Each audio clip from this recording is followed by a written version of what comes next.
Sambil berbicara, Cynthia berkata lagi, juga, sejujurnya, sebenarnya hal ini sudah berkembang hingga saat ini, dan hasilnya lumayanlah. Selama Anda menutupi masalah ini dan tidak mengungkapkannya keluar, wajah keluarga Mahendra tidak akan terpengaruh.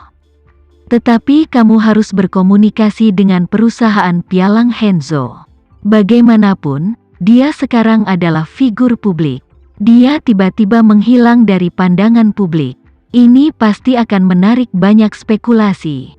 Lebih baik memiliki pernyataan yang lebih masuk akal dan memberitahu publik sebelumnya. Harvey berpikir sejenak, dan berkata tanpa daya, kemudian nyatakan bahwa dia akan meninggalkan lingkaran dan pergi ke sekolah. Anak ini tidak belajar dan tidak terampil sepanjang hari. Saya benar-benar berencana mengirimnya ke luar negeri untuk belajar selama beberapa tahun. Hanya butuh 3 tahun untuk mendapatkan gelar master. Akibatnya, dia enggan pergi. Sekarang tidak apa-apa. Apa perbedaan antara bergabung selama 3 tahun dan sekolah teknik kelautan 3 tahun? Cynthia menghibur, oke, kamu tidak perlu terlalu marah. Saya pikir metode yang baru saja Anda sebutkan cukup bagus. Ketika saya melihat ke belakang, saya akan meminta perusahaan pialang Henzo untuk membuat pengumuman, mengatakan bahwa Henzo menyadari bahwa sekolah itu penting dan secara resmi mengumumkan pengunduran dirinya dari industri hiburan.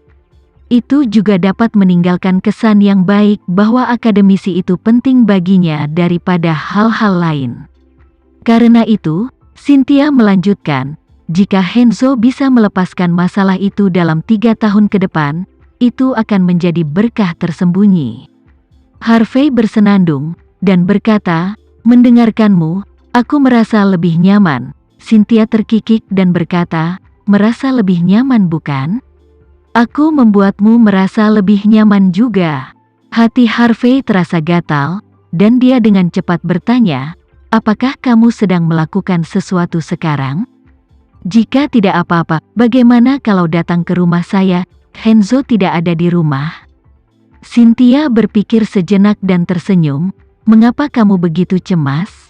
Setelah selesai berbicara, dia tidak menunggu Harvey berbicara, dia melanjutkan dengan sedikit malu, tapi aku hampir selesai di sini, kamu tunggu aku seharusnya bisa mencapai rumahmu dalam 20 menit.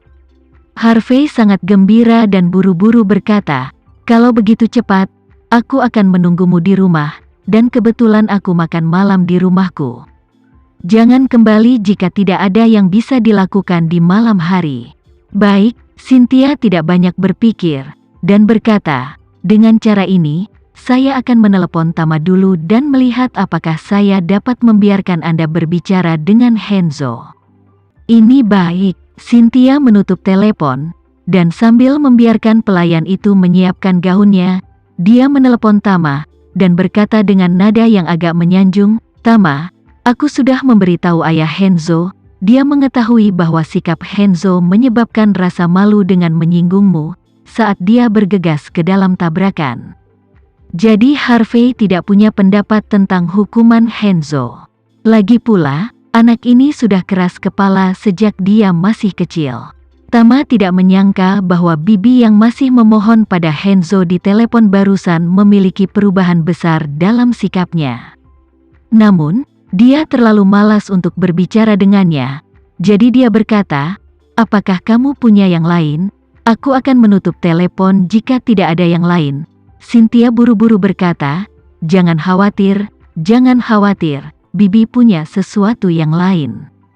Aku ingin menyusahkanmu, masalahnya adalah ayah Henzo ingin berbicara dengannya di telepon. Bukankah menurutmu itu tidak apa-apa? Berbicara di telepon, Tama mengerutkan kening, melirik Henzo, yang berlutut di tanah ketakutan, lalu menyalakan speaker telepon dan berkata, baiklah, beritahu ayahnya bahwa dia dapat berbicara di telepon, tetapi kamu hanya dapat mengatakan paling banyak selama 2 menit. Melihat persetujuan Tama, Cynthia dengan cepat berkata, oke, aku akan beritahu ayahnya, biarkan ayahnya meneleponnya secara langsung, oke? Dia bisa. Segera, Harvey yang menerima balasan tersebut menelepon ke ponsel Henzo. Setelah Tama menjawab telepon, dia menyalakan speaker dan menyerahkan telepon kepada Henzo. Di telepon, Harvey bertanya dengan ragu-ragu, "Henzo, apakah kamu di sana?" Ketika Henzo mendengar suara ayahnya, dia tiba-tiba merasa sedih dan menangis. "Ayah. Ayah, selamatkan aku, ayah. Seseorang di sini ingin mengirim saya ke kapal sebagai anggota awak selama 3 tahun. Saya tidak diizinkan turun di tengah, ayah. Cepat dan temukan cara untuk menyelamatkanku kembali." Harvey berkata dengan memalukan, "Henzo, ayah mungkin tidak dapat membantumu dalam masalah ini." "Apa?" Henzo merasa lemas dan berseru, "Ayah, aku masih harus menghadiri konser Gema. Aku harus mempersiapkan konser pribadiku musim depan. Kamu tidak bisa meninggalkan aku sendiri, ayah. Kamu masih memikirkan tentang konser sampah itu." Harvey dengan marah menegur, "Kapan kamu akan menjadi dewasa dan sedikit tumbuh? Tidakkah kamu pikir kamu telah menyebabkan cukup banyak masalah? Jangan berpikir bahwa aku bisa menyelamatkan kamu setiap kali Anda membuat kesalahan. Aku akan mengatakan yang sebenarnya. Aku tidak dapat membantumu saat kamu dalam masalah kali ini. Kamu dapat menyelesaikan masalahmu sendiri. Jika kamu tidak bisa menyelesaikannya, jangan pegang saja padaku." Henzo tiba-tiba menangis dan terisak, "Ayah. Kamu tidak bisa begitu kejam.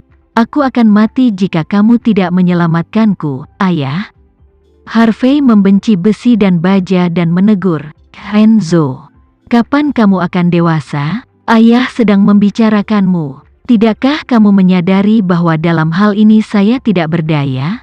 Kamu sekarang apa yang harus kami lakukan adalah tidak meminta aku untuk menyelamatkanmu, atau memarahi aku karena kejam, tetapi untuk belajar dari rasa sakit, merenungkan masalahmu sendiri, dan kemudian bekerja dengan baik dalam 3 tahun ke depan." Henzo tidak tahan untuk tidak mengangkat kepalanya untuk melihat ke arah Tama, berpikir dengan putus asa, "Sepertinya kekuatan Tama memang jauh lebih kuat dari yang aku kira. Jika tidak mungkin Cynthia memohon dengan sia-sia, dan bahkan ayahnya tidak dapat melakukan apa-apa. Sepertinya 3 tahun ke depan aku akan dihabiskan dengan hidup di laut. Aku benar-benar tidak bisa pergi." Saat ini, Tama berkata, "Oke, waktunya hampir habis, tetaplah di sini." Harvey di ujung telepon dengan tergesa-gesa memohon, "Tuan Renza, putra saya yang nakal benar-benar membuat masalah bagi Anda.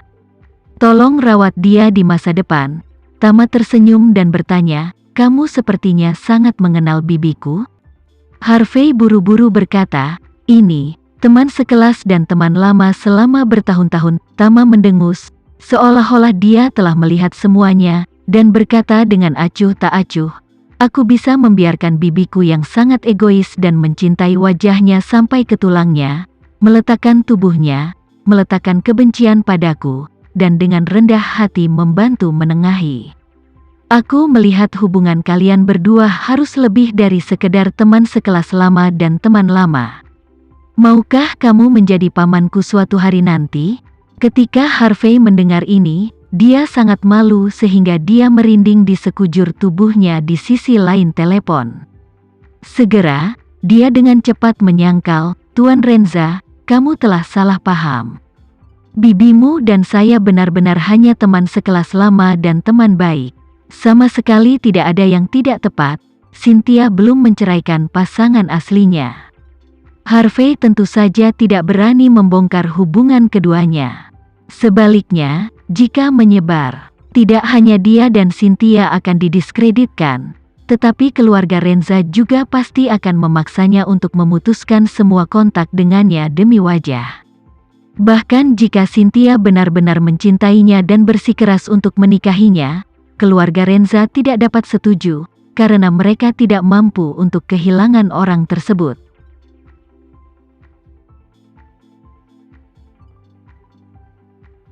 Sekian dulu ya video kali ini, kita lanjutkan lagi videonya di lain waktu. Oh iya, bagaimana menurut kalian? Semoga bisa sedikit menghibur kalian semua. Untuk teman-teman yang baru nonton, jangan lupa subscribe ya, hehehe. Dan kalau teman-teman ada yang ingin gabung langganan, bisa langsung gabung saja untuk dapat fitur yang menarik dan sedikit membantu Mimin.